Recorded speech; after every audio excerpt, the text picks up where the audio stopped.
You were an undercover CIA agent. How do you see this? Well, I think it's a sign of distrust to many of our allies in that region.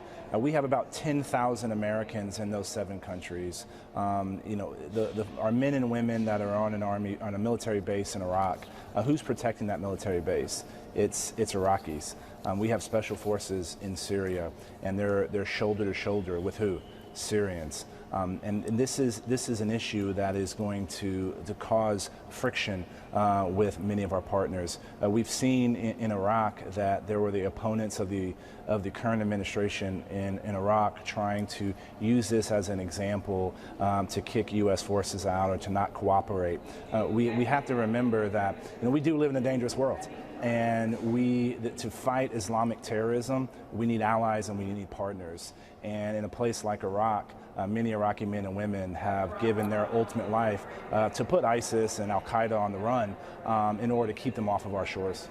So the Trump administration, has obviously picked the 7 countries, by the way, same ones that Congress had identified as risks under President Obama, but it handled it differently, right? They didn't do an outright ban. They certainly didn't talk rhetorically anywhere like how the Trump administration is talking. You're a member of the House Intelligence Committee. Are you aware of any intelligence suggesting terror plots from these countries right now that would show this was a real and present danger necessary for a ban? There are no credible, real threats on the homeland as of 2 days ago. But one of the things I said on this past Congress, I sat on a task force that looked at foreign fighters. These are, there's over 200 Americans that have gone into Iraq and Syria to fight with ISIS. And one of the problems that we saw was that our European allies weren't vetting known travelers against watch lists, information that we were providing about people connected to terrorism. There are visa loopholes and issues that need to be tightened up. And we've passed legislation in the last Congress looking at some of those issues, and we're looking to reintroduce those in the House. They passed in an overwhelmingly bipartisan way.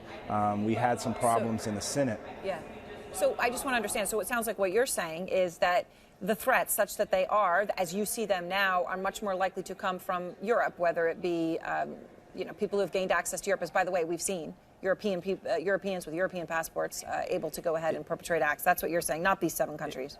It's a lot quicker to slip into, to be fighting in a place like Iraq or Syria, slip into Turkey, get into Europe, find a fake European passport, and come through one of our ports of entry.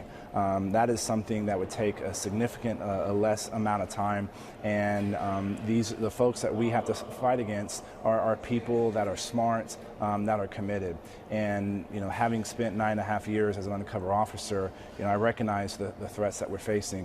The reality is the world that we live in is more dangerous than our parents, and our kids are likely to inherit a world that's more dangerous than ours. And so doing everything we can to fight Islamic terrorism is important, but we got to have allies.